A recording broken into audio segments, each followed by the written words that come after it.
3వ కార్తీక సోమవారం పంచమితో కలిసి వచ్చింది. సాయంత్రం శివుడికి ఎంతో ప్రీతికరమైన రోజు. నిద్ర లేవగానే ఈ చిన్న పనిని చేస్తే చాలు, శివుడి అనుగ్రహంతో పాటు లక్ష్మీదేవి అనుగ్రహం కూడా మీపై ఉంటుంది. ఈ పరిహారం రేపు పంచమి తిథి వచ్చిన సోమవారం చేయటం వల్ల మీ ఇంటికి లక్ష్మీదేవి ఆకర్షితురాలవుతుంది. అంతేకాదు వరదలాగా డబ్బు మీ ఇంటికి వస్తుంది అని పండితులు చెప్తూ ఉన్నారు. మరి రేపు సోమవారం పంచమి తిథి రోజున నిద్రలేచిన వెంటనే ఏం చెయ్యాలో ఇప్పుడు మనం ఈ వీడియోలో వివరంగా తెలుసుకుందాం. మనందరికీ ఎన్నో రకాల బాధలు ఉంటాయి. అందులో కొన్ని చెప్పుకోలేని బాధలు కూడా ఉంటాయి. మనకు ఏ కష్టం వచ్చినా కుటుంబ సభ్యులతో పంచుకుంటూ ఉంటాము. కానీ కుటుంబంలోనే సమస్యలు ఉంటే ఎవరితోనూ చెప్పుకోలేకపోతాము. దీనివల్ల ఒత్తిడి పెరిగిపోతుంది, ఆలోచనలు కూడా పెరిగిపోతాయి. కుటుంబంలోని సమస్యలు ఒక మనిషిని చిన్నాభిన్నం చేస్తాయి. పనిపై కూడా శ్రద్ధ పెట్టలేరు. వీటితో పాటు ఆర్థిక పరంగా కూడా సమస్యలు చెలరేగుతూ ఉంటాయి. ఇలా కుటుంబ సమస్యలు, ఆర్థికపరమైన సమస్యలు మనిషి యొక్క జీవితాన్ని చిన్నాభిన్నం చేస్తూ ఉన్నాయి. ఒకవేళ మీ కుటుంబంలో కూడా అనుకోని సమస్యలు చెలరేగుతూ ఉన్నాయి, ఆర్థిక పరంగా ఎంత ఎదగాలి అనుకున్నా ఎదగలేకపోతూ ఉన్నాము అనుకునేవారు రేపు సోమవారం నిద్రలేచిన వెంటనే ఈ చిన్న పరిహారాన్ని చేయండి. కుటుంబ పరంగా ఉన్న ఇబ్బందులు, ఆర్థిక పరంగా ఉన్న ఇబ్బందులు అన్నీ కూడా తొలగిపోతాయి. ఈ పరిహారం చేయటం వల్ల మీ ఇంటిలో ఉన్న అలక్ష్మి కూడా బయటకు వెళ్ళిపోతుంది. లక్ష్మీదేవి మీ ఇంటికి వస్తుంది. ఈ పరిహారం చేసినంత మాత్రాన మా కష్టాలు పోతాయా అంటే లక్ష్మీదేవి అనుగ్రహం కలిగితే అసలు మీకు కష్టాలే ఉండవు కదా. దీనితో పాటు ఈ పరిహారం సోమవారం చేస్తూ ఉన్నాం కాబట్టి శివుని అనుగ్రహం కూడా మీ ఇంటిపై ఉంటుంది. శివుని అనుగ్రహం మీ కుటుంబంపై ఉంటే మీకు ఉన్న రకరకాల కష్టాల నుండి విముక్తి లభిస్తుంది. అంతేకాదు మీ కుటుంబంలోని సభ్యులందరికీ ఏ కష్టం రాకుండా ఆ శివయ్య చూసుకుంటారు. ఈ పరిహారం చేయటం వల్ల మీ కుటుంబంలో ఉన్న గొడవలు తగ్గుతాయి. ఒకరి పట్ల ఒకరికి ప్రేమానురాగాలు పెరుగుతాయి. చేపట్టిన పనులలో విజయం కలుగుతుంది. ఆర్థిక పరంగా ఎదగడానికి ఉన్న అడ్డంకులన్నీ కూడా తొలగిపోతాయి. ఈ పరిహారంతో పాటు కొన్ని నియమాలు కూడా పాటిస్తేనే లక్ష్మీదేవి మీ ఇంటిలో తిష్ట వేసుకుని కూర్చుంటుంది. మీరు ఏ పరిహారం చేయాలని అనుకున్నా ముందుగా ఇంటిని శుభ్రంగా ఉంచుకోవాలి. ఆ తర్వాత మీరు కూడా శుభ్రంగా తయారవ్వాలి. ఇల్లు ఎంత శుభ్రంగా ఉంటే లక్ష్మీదేవి అనుగ్రహాన్ని మీరు అంత ఎక్కువగా పొందుతారు. ముఖ్యంగా ఆడవారు ఉదయం లేచిన వెంటనే ముందుగా ముఖం కడుక్కోవాలి. బ్రష్ చేయకపోయినా ముఖం కడుక్కోవాలని పెద్దలు చెప్తూ ఉన్నారు. ఏ ఇల్లాలైతే పాచిముఖంతో ఇల్లు తుడవటము, వంట చేయటం చేస్తుందో ఆ ఇంట్లో అస్సలు లక్ష్మీదేవి ఉండదు. కాబట్టి మీరు ఈ పరిహారం చేసే రోజున నిద్రలేచిన తర్వాత ముఖం కడుక్కొని పరిహారం మొదలు పెట్టండి. మరి ఈ పరిహారం చేయడానికి కావలసినవి ఏమిటో, ఈ పరిహారాన్ని ఎలా చేయాలో తెలుసుకునే ముందు మా వీడియో నచ్చితే లైక్ చేసి షేర్ చేయండి. అలాగే మా ఛానల్ని కూడా సబ్స్క్రైబ్ చేసుకోండి. ఇక వీడియోలోకి వస్తే రేపు సోమవారం పంచమి రోజు నిద్రలేచి ముఖం కడుక్కొని ఇంటి ప్రధాన గుమ్మాన్ని శుభ్రపరచుకోవాలి. అంటే గుమ్మం దగ్గర ఎటువంటి చెత్త లేకుండా శుభ్రంగా ఊడ్చేయండి. కడక్కండి, జస్ట్ ఊడవండి చాలు. ఇలా గుమ్మం దగ్గర అంతా శుభ్రం చేసుకున్న తర్వాత చేతులను శుభ్రంగా కడుక్కోండి. ఆ తర్వాత 2 బిర్యానీ ఆకులను ఒక ప్లేట్లోకి తీసుకోండి. అలాగే 2 లవంగాలు కూడా ప్లేట్లోకి తీసుకోండి. బిర్యానీ ఆకులు మరియు లవంగాలు మన ఇంట్లో ఎప్పుడూ ఉంటాయి.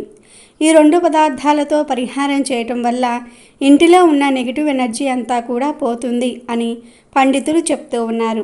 వీటిని తీసుకున్న తర్వాత 2 ప్రమిదలను, వాటితో పాటుగా 4 లవంగాలను తీసుకోండి. ముందుగా 2 ప్రమిదలను శుభ్రంగా తుడవండి. ఆ తర్వాత ఒక్కో ప్రమిదలో ఒక్కో బిర్యానీ ఆకు, లవంగం వేయండి. వాటిపై 2 కర్పూరాలను పెట్టండి. హారతికి ఇచ్చే కర్పూరం బిళ్ళలను ఈ పరిహారంలో వాడినా పర్వాలేదు, బయట నుంచి తెచ్చుకున్నా పర్వాలేదు. ఇక వీటన్నిటినీ అగ్గిపుల్లతో కాల్చండి. కాల్చే ముందు మీకు ఉన్న సమస్య ఏమిటో, ఈ పరిహారం దేనికోసం చేస్తున్నారో మీ ఇష్ట దైవానికి చెప్పుకోండి. ఇలా చెప్పుకున్న తర్వాత ప్రమిదలో వేసిన వాటిని కాల్చండి. ఇలా కాల్చటం వల్ల మీ ఇంట్లో ఉన్న నెగిటివ్ ఎనర్జీ అంతా కూడా పోతుంది. వీటి నుండి వచ్చిన పొగ వల్ల మీ ఇల్లు ప్రశాంతముగా మారుతుంది. మీ ఇంటిలో ఉన్న ప్రతికూల శక్తి వెళ్ళిపోయి సానుకూల శక్తి అంటే లక్ష్మీదేవి మీ ఇంట్లో అడుగుపెడుతుంది. ఈ పరిహారం ఆడవారు చేసిన మగవారు చేసిన నిద్రలేచిన వెంటనే, అది కూడా సోమవారమే చేయాలి. అలాగే ముఖం కడుక్కొని చేయాలి. మీరు ఏ పరిహారం చేసినా నియమనిష్టలతో చేయాలి. అలాగే మీరు కూడా శుభ్రంగా ఉండాలి. మగవారికి ఏ అడ్డంకులు ఉండవు కాబట్టి వారు ఎలాగైనా చేయవచ్చు. కానీ ఆడవారికి కొన్ని అడ్డంకులు ఉంటాయి కాబట్టి ఇంటిలో వాళ్ళందరూ బాగానే ఉన్నారు అంటే ఎలాంటి మైలు లేదు అనుకునేవారు ఈ పరిహారాన్ని చేయండి. ఈ పరిహారానికి ఇల్లు, ఇంటిలోని సభ్యులు అందరూ కూడా శుభ్రంగా ఉండాలి. ఇక అవి పూర్తిగా కాలిపోయిన తర్వాత అందులో వచ్చే పొడిని పారే నీటిలో వేసేయండి. సైడ్ డ్రైనేజ్లో అయినా సరే వేయవచ్చు.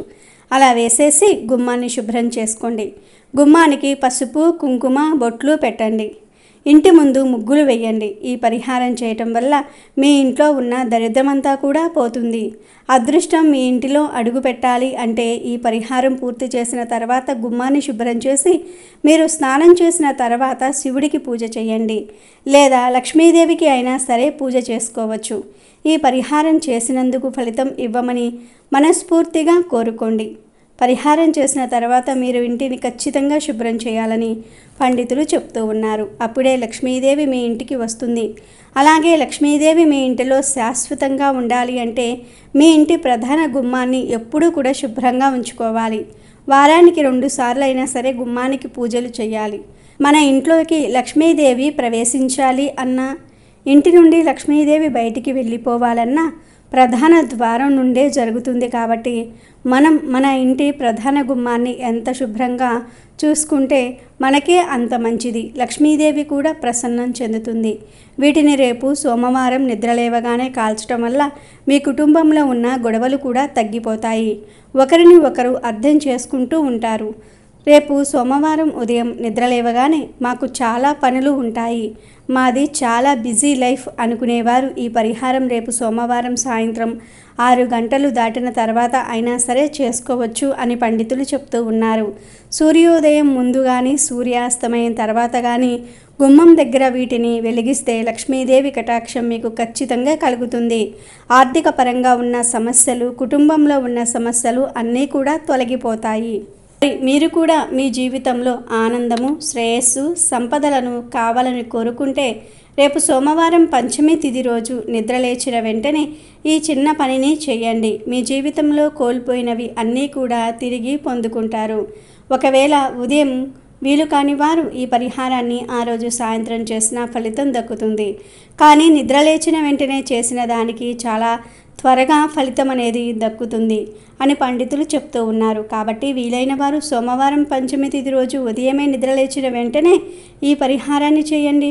ఆర్థిక పరంగా వృద్ధి చెందండి. ఆనందంగా మీ కుటుంబంతో జీవించండి. ఆ లక్ష్మీదేవి అనుగ్రహంతో అష్టైశ్వర్యాలను, భోగభాగ్యాలను పొందండి. రేపు సోమవారం రాత్రి పసుపు నీళ్లతో ఇలా చేస్తే 90 నిమిషాలలో సమస్యలు తీరిపోతాయి. సోమవారం రాత్రి పసుపు నీళ్లతో ఇలా చేస్తే మీ ఇంటిలోనికి డబ్బు వద్దన్నా వస్తూనే ఉంటుంది.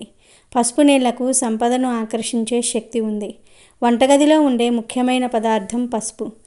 వంటల్లో ఉపయోగించే వస్తువుల్లో పసుపు ప్రధానమైనది. పసుపును వంటలలో, పూజలలో ఉపయోగిస్తూ ఉంటారు. ఆరోగ్యపరంగా, ఆధ్యాత్మిక పరంగా పసుపు మనకు ఎంతగానో మేలు చేస్తుంది. అలాంటి పసుపుతో రేపు సోమవారం రాత్రి ఏం చేయాలో ఈ వీడియోలో తెలుసుకుందాము. ఇక ఈ సోమవారం రోజు రాత్రి అందరూ భోజనం చేశాక వంటగదిని శుభ్రం చేసుకొని కాళ్ళు, చేతులు కడుక్కోండి. ఇప్పుడు ఒక గాజు గ్లాసును తీసుకోండి. ఈ పరిహారానికి గాజు గ్లాసునే ఉపయోగించాలి. ఎందుకంటే గాజు గ్లాసు త్వరగా నెగిటివ్ ఎనర్జీని అట్రాక్ట్ చేస్తుంది. ఆ గాజు గ్లాసులో పసుపు వేయండి. అందులో కొన్ని వాటర్ వేయండి. ఇప్పుడు అందులో ఉప్పు వేయండి. గల్లులుప్పు వేయాలి. పసుపు మరియు ఉప్పు చాలా శక్తివంతమైనవి. ఇవి రెండు లక్ష్మీదేవికి కూడా చాలా ఇష్టమైనవి. ఉప్పు మీకు ఉన్న దరిద్రాన్ని తొలగించడానికి సహాయం చేస్తుంది. పసుపు మీకు ఉన్న ఆర్థిక సమస్యలను దూరం చేస్తుంది. మీ జీవితంలో ఉన్న కష్టాలను దూరం చేస్తుంది. పసుపు, ఉప్పు, గ్లాస్ వాటర్ వేశాక తెల్ల ఆవాలను అందులో వేయండి. ఈ పరిహారానికి తెల్ల ఆవాలు చాలా ముఖ్యమైనవి. సాధారణంగా మన అందరి ఇళ్లల్లో నల్ల ఆవాలు ఉంటాయి. అయితే తెల్ల ఆవాలను పరిహారంలో ఉపయోగిస్తారు. నల్ల ఆవాలను వంటల్లో తాలింపులకు ఉపయోగిస్తూ ఉంటారు. నల్ల ఆవాలతో పరిహారం చేసేదానికన్నా తెల్ల ఆవాలతో పరిహారం చేస్తే మీకు త్వరగా ఫలితం దక్కుతుంది. పరిహార శాస్త్రంలో తెల్ల ఆవాలకు విశేషమైన స్థానం ఉంది. ఇది డబ్బును చాలా బాగా ఆకర్షించేలాగా చేస్తుంది. మీరు రేపు సోమవారం ఉదయం తెల్ల ఆవాలను కొన్ని ఇంటికి తెచ్చుకోండి. ఆ ఆవాలను గ్లాసులో వేశాక గ్లాసును మీ చేతిలో పట్టుకొని, మాకు ఈ ఇంటికి ఉన్న గ్రహదోషాలు పోవాలి, ఈ ఇంటికి ఉన్న వాస్తు దోషాలు పోవాలి, మా ఇంటిపై ఉన్న చెడు దృష్టి అంతా కూడా పోవాలని చెప్పుకోండి. ఇప్పుడు ఆ గ్లాసును మీ వంటగదిలో కానీ పూజ గదిలో కానీ ఒక మూలన పెట్టండి. ఆ తర్వాత వెళ్ళి నిద్రించండి. ఈ పరిహారానికి వాడిన ప్రతి వస్తువు చాలా శక్తిని కలిగి ఉంటాయి. ముఖ్యంగా పసుపు మీకు ఉన్న గ్రహదోషాలను తొలగించడానికి సహాయం చేస్తుంది. పసుపు గ్రహబలాన్ని పెంచుతుంది. పసుపు నీళ్ళల్లో ఉప్పు తెల్ల ఆవాలు వేసి రాత్రంతా ఇంటిలో ఉంచటం వల్ల మీకు మీ ఇంటికి ఉన్న దోషాలన్నీ కూడా తొలగిపోతాయి. మీ జీవితం మారుతుంది. మీకు ఉన్న కష్టాలు తీరుతాయి. ఇవి మీ ఇంటిలో ఉన్న నెగిటివ్ ఎనర్జీని లాగేసుకుంటూ ఉంటాయి. ఇక మరుసటి రోజు అంటే మంగళవారం ఉదయం చీకటిగా అనగా తెల్లవారుజామునే నిద్రలేచి ఆ గ్లాసు వాటర్ను మీ ఇంటికి దూరంగా ఉండే ఖాళీ ప్రదేశంలో పడవేయండి. లేదంటే పారే నీటిలో పడేసి వెనక్కి తిరిగి చూడకుండా ఇంటికి వచ్చేయండి. ఆ గ్లాసును నీటిగా కడిగి బయట వదిలివేయండి. తర్వాత ఇంటిని శుభ్రం చేసుకోండి. ఈ పరిహారం మీ ఇంటిలో వారు ఎవరైనా సరే చేయవచ్చు. ఎవరు చేసినా ఫలితం దక్కుతుంది. అయితే పరిహారం చేస్తున్నట్లు కానీ ఎవరికి చెప్పకూడదు. ఇలా ప్రతి సోమవారం చేయటం వల్ల మంచి జరుగుతుంది. మీకు ఉన్న దోషాలన్నీ కూడా నెమ్మదిగా తొలగిపోతాయని పండితులు చెప్తూ ఉన్నారు. మీరు మంచి అభివృద్ధిని కూడా చూస్తారు. ఆనందమైన జీవితాన్ని గడుపుతారు. మరి ప్రతి ఒక్కరూ కూడా రేపు సోమవారం రాత్రి పసుపు నీళ్లతో ఈ పరిహారాన్ని చేయండి. మీకు ఉన్న సమస్యలను దూరం చేసుకోండి. మంచి జీవితాన్ని పొందండి. ఆర్థిక పరంగా వృద్ధి చెందండి. ఆనందంగా జీవించండి.